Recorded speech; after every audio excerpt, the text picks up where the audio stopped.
Shalom and welcome to this edition of Revealing the Truth, where we cover the headlines, the heartlines, and biblical truth.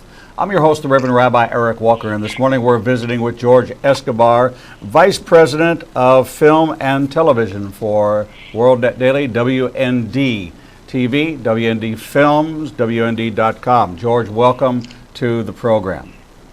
Thank you for having me. This is really an honor. Yeah, we're so looking forward to this, George. We're WND TV partners, and our relationship is just so close, and you have been, as a company, Joseph Farah, Dave Capellion, really helped give us our start. And Joseph said, 20 years ago, somebody gave him his start, and this has just been a wonderful partnership. George co-wrote and co-directed the Oscar-nominated Alone, Yet Not Alone, and the Isaiah 9:10 Judgment, which was Amazon's #1 faith DVD for over 75 weeks in 2012. George also produced and directed Come What May, distributed by Provident Films, a unit of Sony Pictures.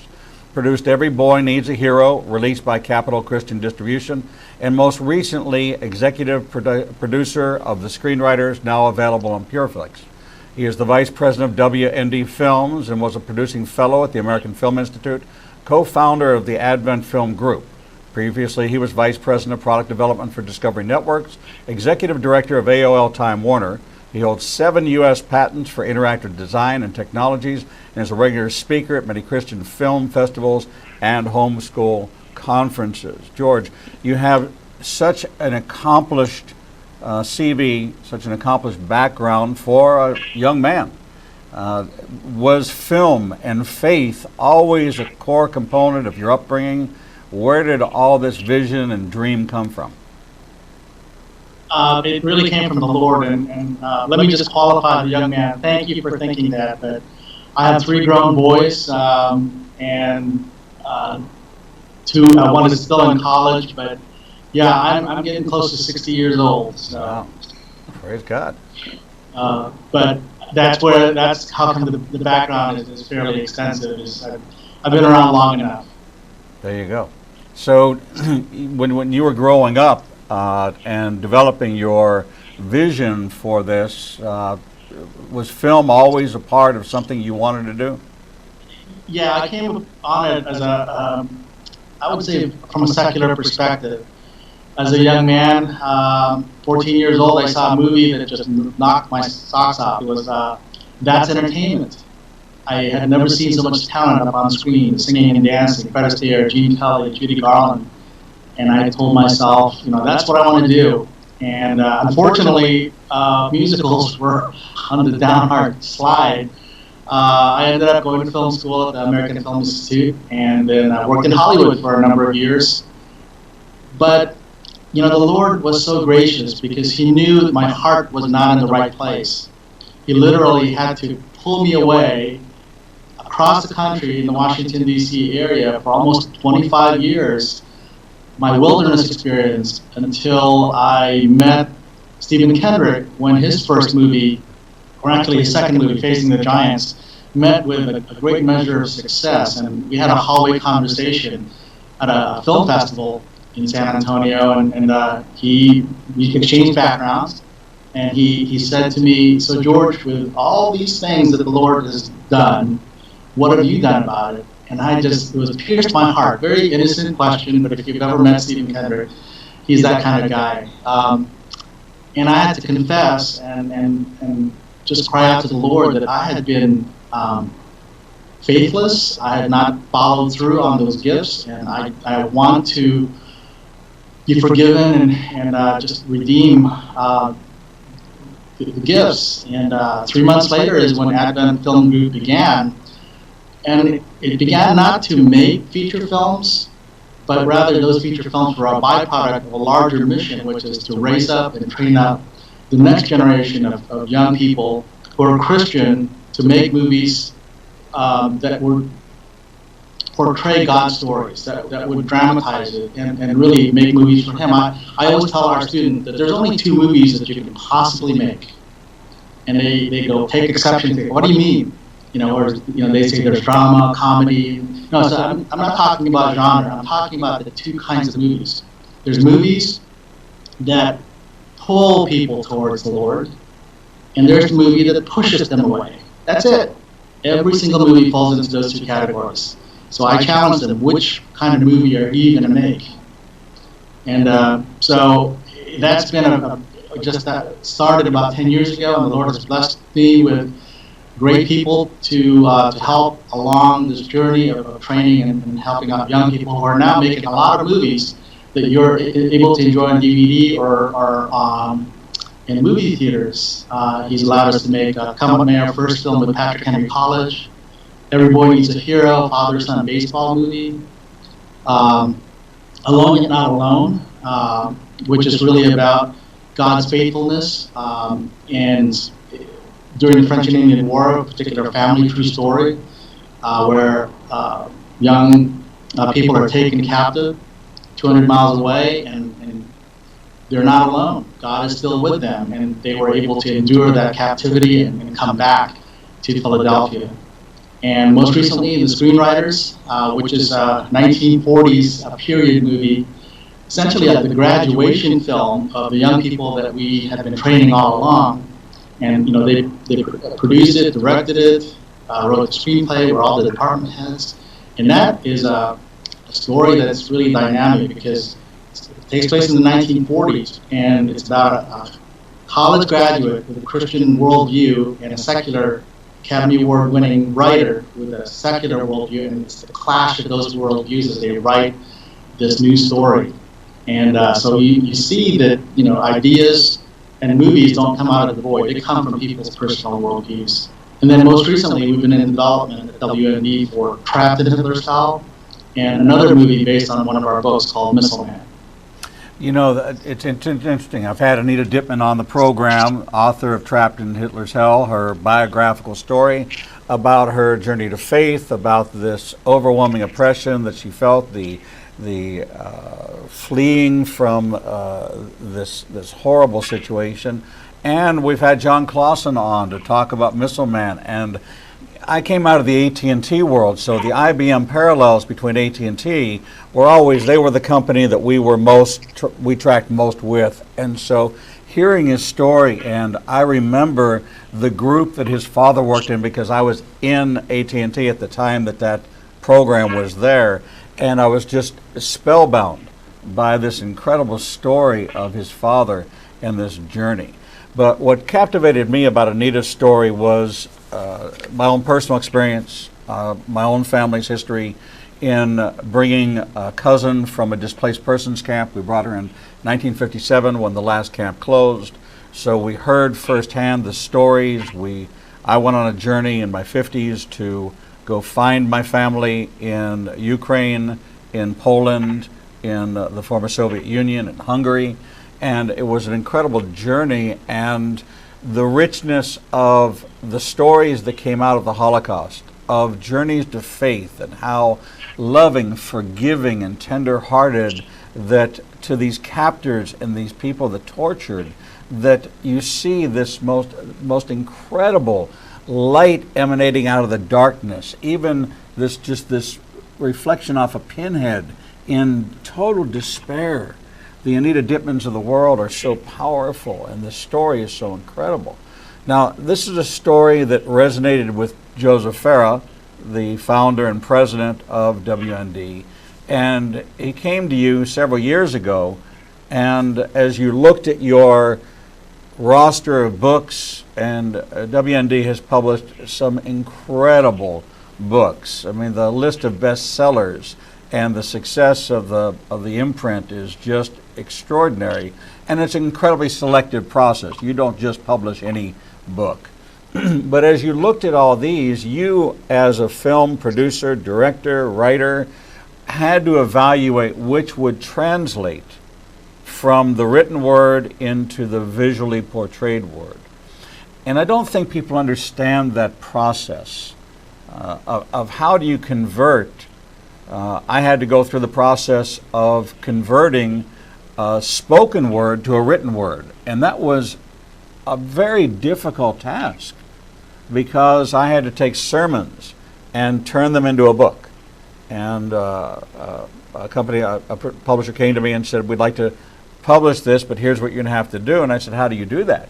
And they said, you have to write it as a book, not as a spoken. It's not a, letters or speeches. It's you got to turn it into a teaching. So that was a challenge.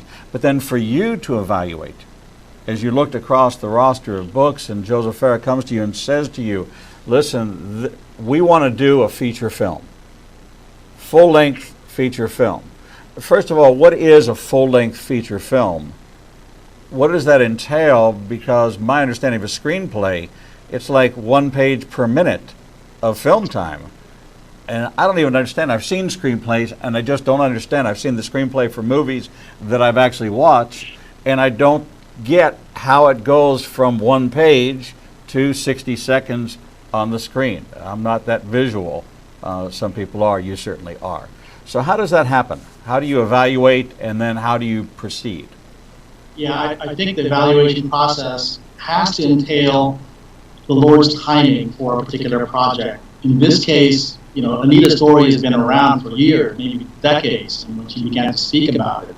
And the book itself that the movie is going to be based on, Trapped in Hitler's Hell, has been in publication circles for a number of years until WND Books republished it and acquired the option to make the movie. So that starts with God's timing, and what remarkable timing the Lord has, because this story is so contemporary in terms of its subject matter. We'll talk about that in a moment. But the way you take that, I had the honor and privilege of being able to actually meet Anita in person, interview her, and have a trial period. Can I actually tell her story in a visual manner?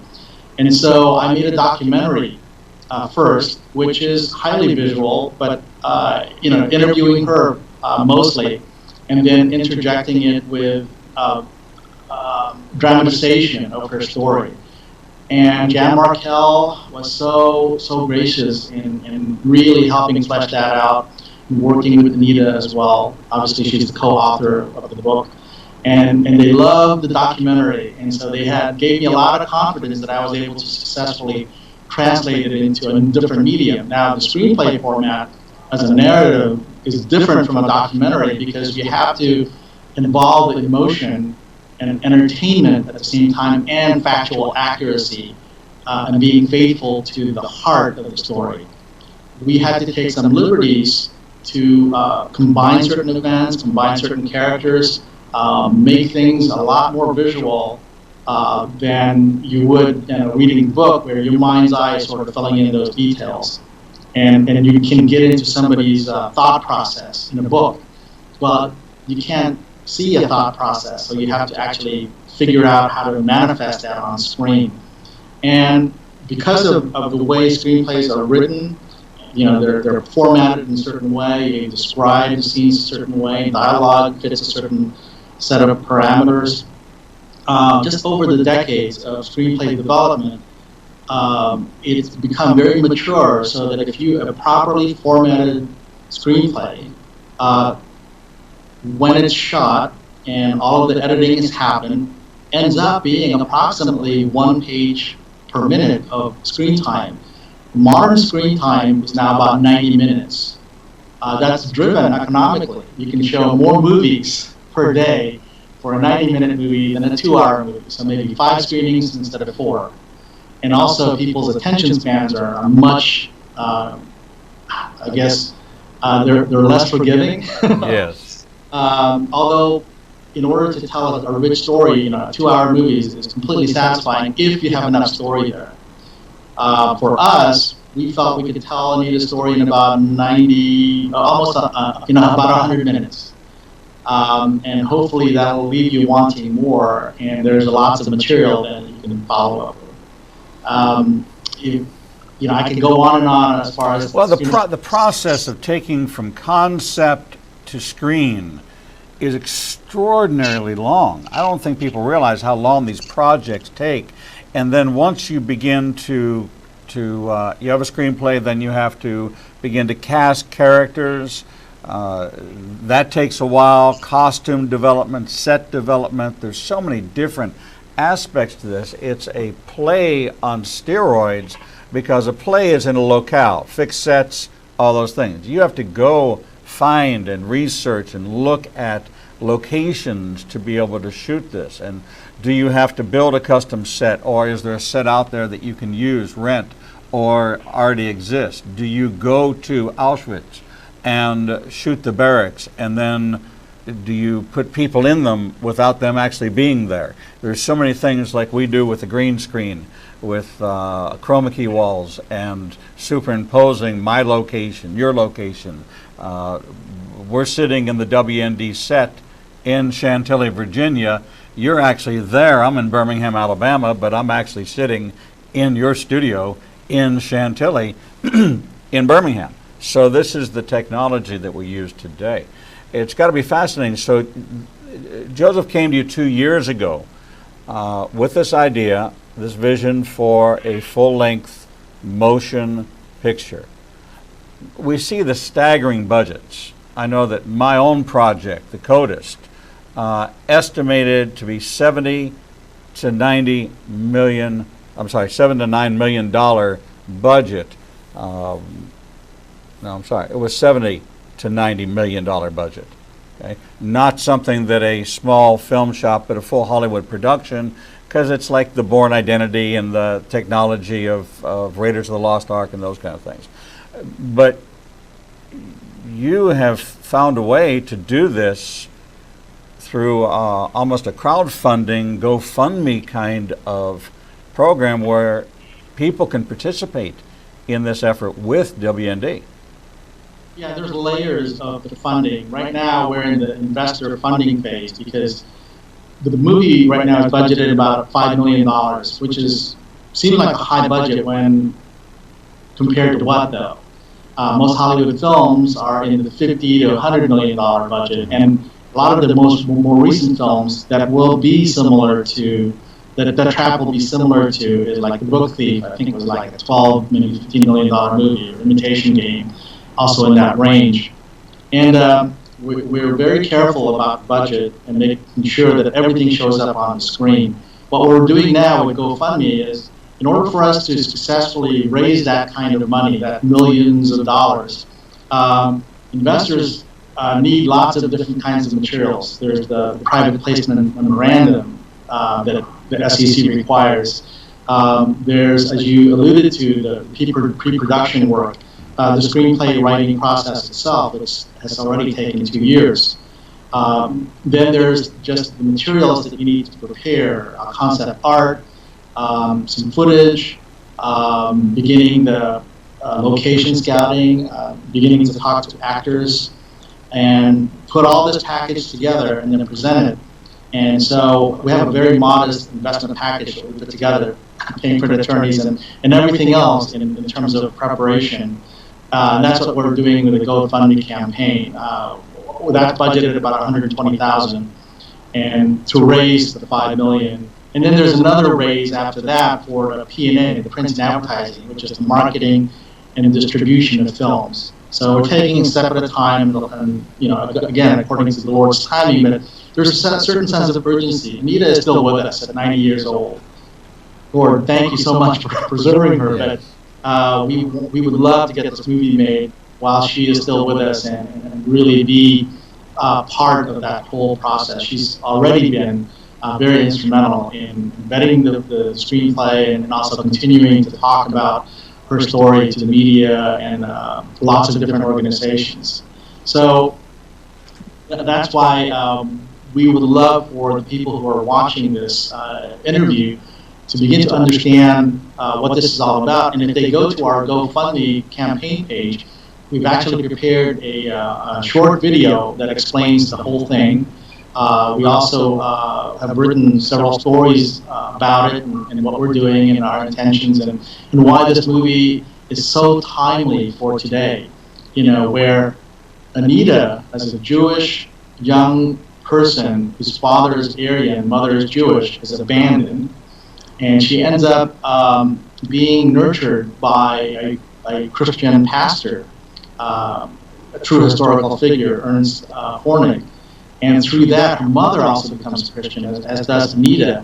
This is the first movie, I believe, in cinema history where we show a Jewish Christian teenager who manages to escape twice from Nazi prison camps so that she could find her way to reunite with her mother, who's been sent to a death camp where they have a typhus epidemic before it's too late. And it's a very action-oriented, emotional, dramatic, and romantic movie that ultimately has a powerful, uplifting, and very positive ending. And a movie like this has not been done since 1975 with The Hiding Place. Right. And people remember that movie, and we hope that this one will resonate for generations to come. You know, the message is so important, George, and the message today of coming to faith and looking at this incredible act of forgiveness that had to take place, the depth of compassion that Anita had for her captors to forgive, to walk in forgiveness, that she knew that the Lord had a supernatural plan, and this plan is unfolding even today as her message goes out in the book Trapped in Hitler's Hell, published by WND Books.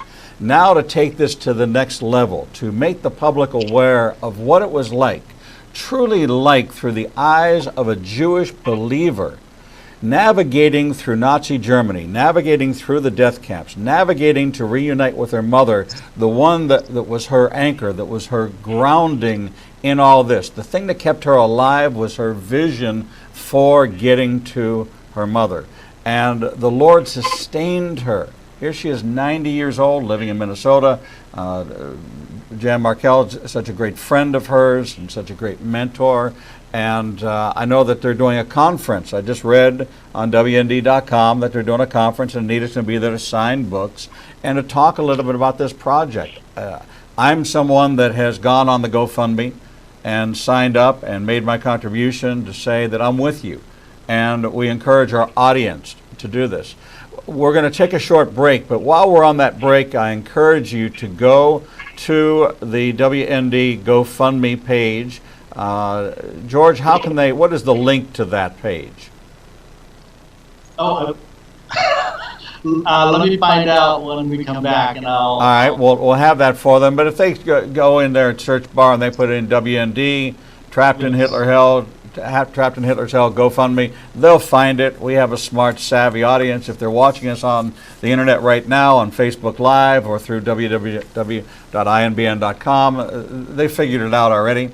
We're going to take a short break, and when we come back, we're going to talk about why is this story relevant from 1939 to 1945, this period of time, 78 years ago to 70 years ago, 72 years ago. Why is that relevant today? Is that just history, or is history about to repeat itself? We're going to take a short break, and we'll be right back.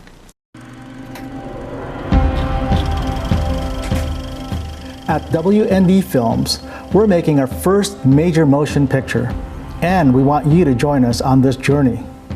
We're moving forward beyond the tremendous success of our documentaries.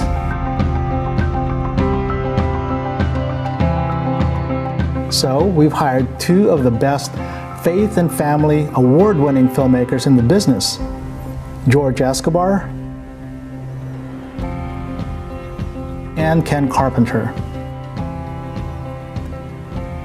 From our vault of published works, WND CEO Joseph Farah has handpicked the epic true story of Anita Dittman. Anita was a Jewish teenager in Germany, abandoned by her Aryan father and raised alone by her Jewish mother. Anita becomes a Christian during the Holocaust through the ministry of Pastor Ernst Hornig. With God's grace and providence, Anita escapes twice from Nazi prison camps as she boldly fights to reunite with her mother, sent far away at a death camp. Why is this important? Why is this the best movie to make at this moment in time? Simply this: if we forget our history, ignore our mistakes, we will suffer greatly by repeating them. All the critical issues Anita faced in the 1930s and 40s are coming back. Fake news being perpetrated like Nazi propaganda, undermining our freedoms. Persecution, not just of the Jews, but now of Christians as well. Security. People are trading away their liberty for a false sense of security, as Germans did, giving rise to Hitler. And faith in God, being tossed aside as irrelevant or used as a weapon to silence us. We've spent considerable expense over 2 years of story development to make sure we've crafted the best story possible. Researching, interviewing, Gustavo, because of his firm faith that did not. storyboarding,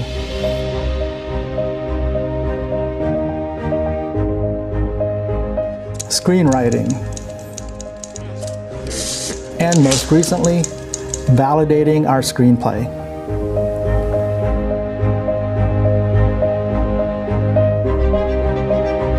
The next stage is acquiring funds for production. That's where we need your help today. We must bring Anita's story to A-list actors, top distributors, marketing executives, and technicians in order to create a powerful package to investors. This film investor package will cost about $120,000. Your donation will pay for legal expenses, business operations, marketing plans and materials, such as promo reels, websites, posters, and press kits, as well as pre-production budgeting, scheduling, and location scouting. Investors want this packaging work done before they'll invest the millions it will take to make the movie. They want to know we've done our homework, that we're committed to quality, and that others believe in this project. That includes you. Do you want the assurance that you're doing your part in reclaiming our culture? That your donation is providing wholesome, edifying, and uplifting entertainment that will speak to generation for years to come? That you're making a difference for history? Be that person. The math is simple. If 2% of our WND audience of 6 to 8 million monthly visitors each donates $10, that's less than 2 cappuccinos or lattes or mochas from Starbucks. We'll reach our film investor package goal of $120,000. If 10 to 15% of our audience donate, we can bypass the investors altogether and make the movie immediately. Wouldn't that be something? Please, donate to our GoFundMe page right now. Don't put it off another moment. Make your mark. Make a difference. Be that person. Shalom and welcome back to this edition of Revealing the Truth, where we cover the headlines, the heartlines, and biblical truth. I'm your host, the Reverend Rabbi Eric Walker, and we're talking with George Escobar, who is the Vice President of Films, WND Films, and WND TV, and we're talking about this new project, Trapped in Hitler's Hell, making it into a feature film. George, welcome back to the program. Thank you for having me. Really great to be with you. It is just an honor to be with you. You've been a wonderful partner to us and a great encourager to us and a great supporter in this friendship that we've developed in this partnership with WND through Michael Thompson, through Conrad, through yourself, Dave Capellion. The whole team over there is just really extraordinary people who are extraordinarily devoted to bringing a conservative biblical worldview to every aspect of life, that there is man's truth and then there's God's truth, and the commitment to bringing God's truth to bear on current events, on social issues, on faith, on money, associating with so many wonderful people, from my namesake, Walker, Texas Ranger, Chuck Norris, to many others. So we're very honored in the partnership. When we went to break, we posed the question, what is it about Trapped in Hitler's Hell, a story set in the 30s and 40s, that's relevant to today? And I think you have tremendous insight in this area. Yeah, I think the most relevant thing about this movie is its theme, and you alluded to it, which is forgiveness. Because what we state in the movie and what the pastor conveys, Pastor Hornig to Anita, is that, one person making the choice, choosing to forgive, can bring about healing, hope, and goodness. And that's timeless. We need that today in this world that we live in that seems to be in conflict from every corner.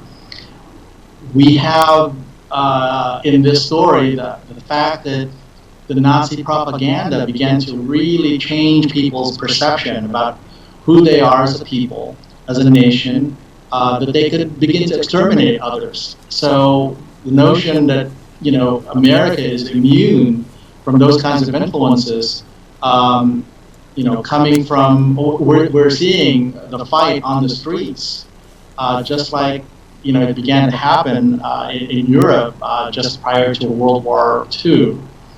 The fact that there's as I said, the Nazi propaganda machine is not dissimilar to the fake news and the disinformation that's happening now.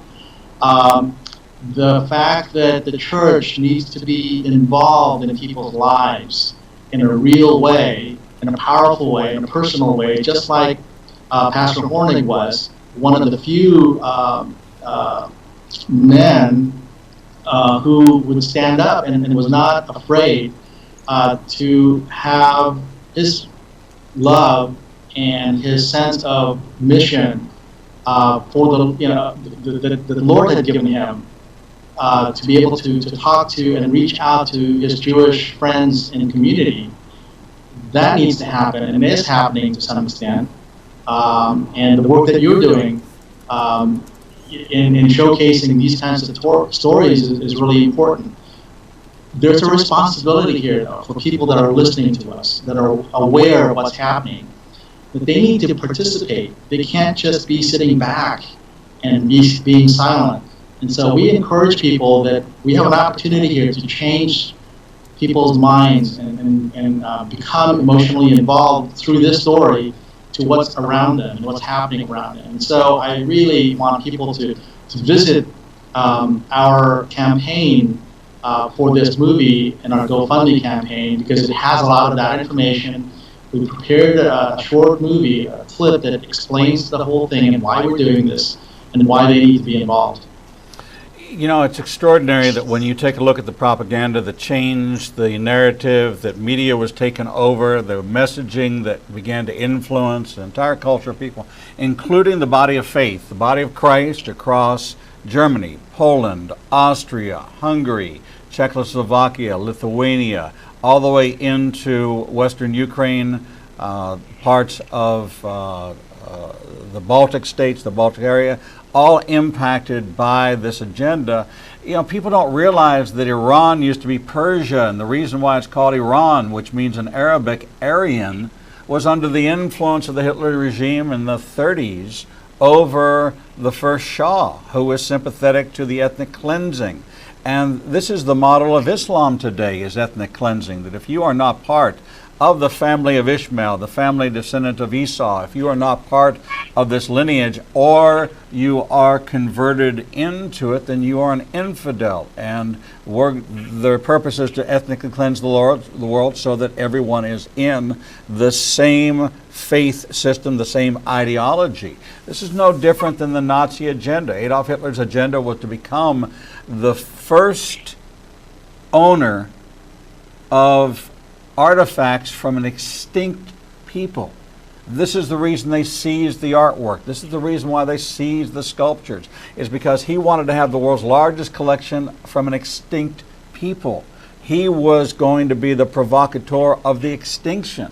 It was to be orchestrated as his hand to increase his wealth. And unfortunately, the world labeled him a madman, but I don't see him that way, George. I see him as more committed to his sin than the body of Christ in Europe was committed to the Lord. And that's happening in America today. America is becoming more committed to their sin than they are committed to the Lord. And this is why the body of faith is not outspoken. This is why we have the tail wagging the dog. This is why we have so many things happening in America today that are counterintuitive for the body of faith, but we're allowing it to happen. were standing there. And, you know, I wrote an editorial, sent it up to Joseph Farah, that said, listen, I belong to the most persecuted group of people, the most racially oppressed people in the history of mankind for 1,000 years, and I have never complained about Gentile privilege. Not a concept. Yeah. There's another aspect to this that sometimes we overlook because it's right in front of us. And it's that the audiences are actually telling us what they want. But we're seeing it in the fictional sense. You know, some of the most successful movies in recent years are these dystopian movies like Hunger Games or Divergent or The Maze. And teens are flocking to this and honoring these fictional heroes. And here we have a real life hero who's still with us, Anita Dittman, who went through a dystopian environment but clung to and was a true believer in truth and in hope and in God's faithfulness. And can you imagine our teens who are hungry for this? They told us that because they go to the movie theaters over and over, spending hundreds of millions of dollars or billions in an aggregate, saying we want these kinds of stories, but this is all fairy tale that you're giving us, Hollywood. So, but it's up to us as believers who know these stories to bring it to the big screen. And if we don't do our job, then shame on us. So that's why I'm so passionate to do this as soon as possible, because the Lord's timing, again, I hearken back to the fact that why now? Why is this movie coming together now? Well, I think the Lord is preparing his audience to receive it. But we have to do our part, and that's what I hope that anybody that's watching this begins to have, this sense of mission and the sense of purpose to join us. If we don't believe, George, that persecution is on its way, we ignore the 90,000 on average Christians that die at the hands of Islam around the world. Christian persecution in the Middle East, in sub-Saharan Africa, 900,000 Christians martyred in the last 10 years alone. We disconnected from the story in Oregon when the young man went there in that school and shot and said, if you're a Christian, he shot him in the head. If you're not a Christian, he'll shoot you in the leg.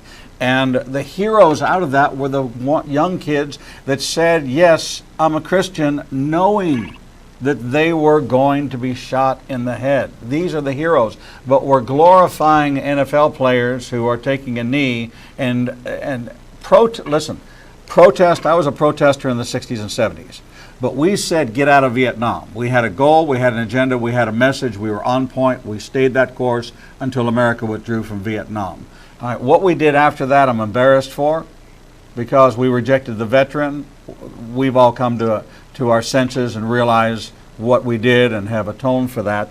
But nevertheless, you take a knee and you ask them why, and they can't tell you. Well, we want to bring focus on racial discrimination. Okay, what are you doing about it? Are you putting literacy centers in communities? What are you doing about it? Nazi Germany followed a promise of, here's what I'm going to do for you if you follow me, the same way that Satan in the book of Isaiah, 5 I wills. I will ascend to the throne of heaven. I will. These are the promises that every politician, every leader makes to his people. If I'm elected, I will. If you appoint me Chancellor of Germany, I will. And he went down that path, and the people bought it hook, line, and sinker. Angela Merkel, I will open the borders. And all of a sudden, rape, murder, all these problems. The fact that she got elected again just tells me that Germany still has a universal national corporate mentality that is going to follow the leader, and status quo for them is as long as you don't come into my home. Well, they came into our homes, and they came into Anita Dittman's home, and they took them captive, and first moved us into the ghettos and then into the camps. What's fascinating about the camps, George, is I've been there, is the inscriptions of faith that are on the bunks and the inscriptions of faith that are on the beams of these barracks where people were tortured, and the holes in the roof where they dropped the sarin gas into the dormitories to annihilate, and they didn't need gas chambers. They just did it right there in the barracks, dropped it through. But yet the faith, the amount of faith, Hear, O Israel, the Lord our God, the Lord is one. The Aaronic benediction, and the Lord bless you and keep you, the Lord make his face to shine upon you and be gracious to you. These statements of faith all over from people that knew their faith but were holding on to a deep belief in God. And then you have an Anita Dittman, who comes to faith in the risen Messiah, Jesus of Nazareth, Yeshua HaMashiach. Goes against all of the traditional teachings of man, that he wasn't the Messiah, the teachings of Judaism, that he wasn't the Messiah. And here she is persecuted for her Jewish bloodline, and now she takes on this identity as a believer, and through her life applies forgiveness to those who would take her life. She walks in love. And God opens doors, secret passages, cracks, walls, places, a guard that turns his back, a person that doesn't see, this one that turns a blind eye, and she navigates through all this, and we see the Archangel Michael going before her and knocking down doors and preparing the way. And here she is 90 years old, still telling her story. Yeah, one of the most remarkable aspects of her story is the injury that she suffers with her leg, and how she was distraught about that because she was an athlete, she loved ballet, and now she felt that she was going to be this broken body. The Lord turned that around because He used that to enable her to avoid being pillaged with the Russians when they came to, quote, liberate the hospital, but also the nurse who learns that she is Jewish and sought to reinfect her injured leg, and the fact that Anita was able to show compassion after that nurse was raped, and again, that forgiveness all the way through, her forgiveness of her father, her persecutors, the nurse, and just the idea that she is even now talking about it and sharing it, and having a lot of young people who she's able to reach, who are showing some respect to her because she comes from a place of genuine love and forgiveness that we don't often see, especially in our schools, where there's so much conflict and confrontation, that to me the ideal situation, hopefully in months, not years, is to have these young teens that have been going to these other movies and seeing this, and then discovering Anita, and then beginning to examine their own lives, to really figure out, okay, what will I anchor my life upon, and to whom, and also to begin to heal some of the broken relationships that we all nurture or should be seeking out for reconciliation, and which Anita has had to do, during not just the time of the Holocaust, but the rest of her life. So, George, it's always so fascinating to me when I hear these stories, these testimonies. We're overcomers by the word of our testimony, the blood of the Lamb. And Trapped in Hitler's Hell is a testimony. It is a story of God's greatness, God's mercy, God's plan of restoration and healing, God's sustaining His outstretched right hand, which will comfort and protect. But what's so extraordinary is that this message of reconciliation is the message to every person that puts their faith. 2 Corinthians 5:17, anyone who's in Christ is a new creation. The old is gone, the new has come, and we're called into a ministry of reconciliation. And these kind of role models and these kind of patterns, the broken home. All right, so what's your excuse? Well, I didn't have a dad. Well, Anita Dittman didn't have a dad. Well, ghetto conditions. Well, yeah, Anita Dittman was in the ghetto. Okay? So, well, I didn't have the advantages. Yeah, well, Anita Dittman didn't have the advantages. Right? Well, I'm persecuted, I'm tormented. Yeah, Anita Dittman was persecuted and tormented. Well, I had to do a couple stints in prison. Yeah, well, guess what? She did her time. She's got prison cred too. She did it in 2 death camps. You know, when we see the parallels of today, you want to talk about the inner city? Go back to Ravensbrück, go back to Dachau, go back to Auschwitz and Birkenau, and you see that you're trapped in Hitler's hell. You're behind bars. Let us not think of it as a death camp. Let's think of it as a prison. All right, so she went to prison. No crime. She was innocent of any crime. It was her bloodline, who she was. Okay, so there's discrimination because you're African American and you feel discriminated against. Okay, we can identify. Right? We're Jewish. We've been discriminated against. Right? But what are you going to do with that? While you're protesting, we're studying.